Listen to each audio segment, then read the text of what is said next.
software ပြင်မယ်ဆိုတော့ဒီ software တွေနဲ့ computer မှာ real time protection ပေးပေးရတယ် turn on disable turn on disable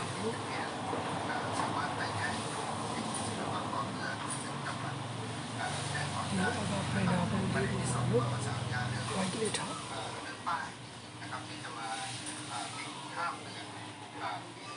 open open အမှန်ရှိပြန်ထုတ်နေတဲ့လည်းရှိတယ်။ cancel all document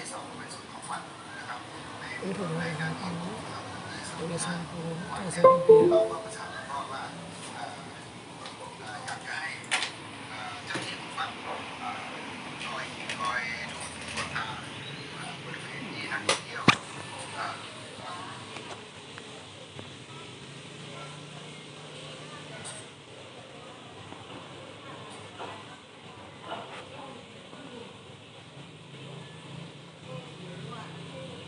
အဲ့တော့ software တောင်းမှု link တွေပေးထားတယ်နော်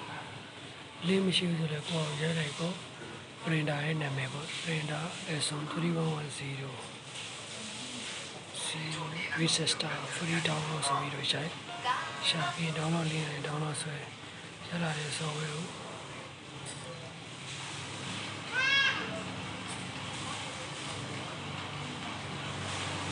Wi-Fi လေးနဲ့ရတာ Wi-Fi ဖြည့်ပေးရမယ် right click အဲ့ဒီ software မှာတော့ download password တောင်းတယ် password ထည့်ပေးရအောင် password download တဲ့ software ကိုဖွင့်ကြည့်လိုက်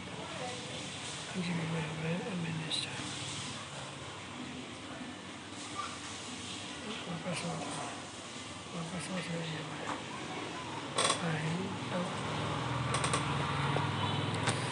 I love zone.com ဒါဆိုရင် select ကိုနှိပ်မယ်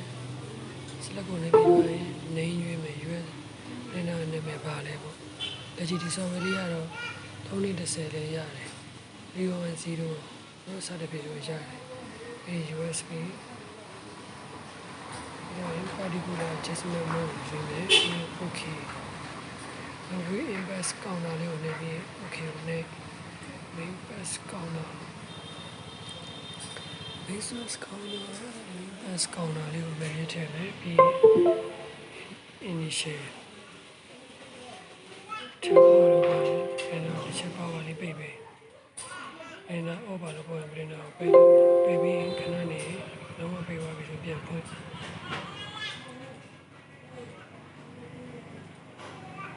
အဲ့တော့လေးပွင့်လာပြီဆိုရင်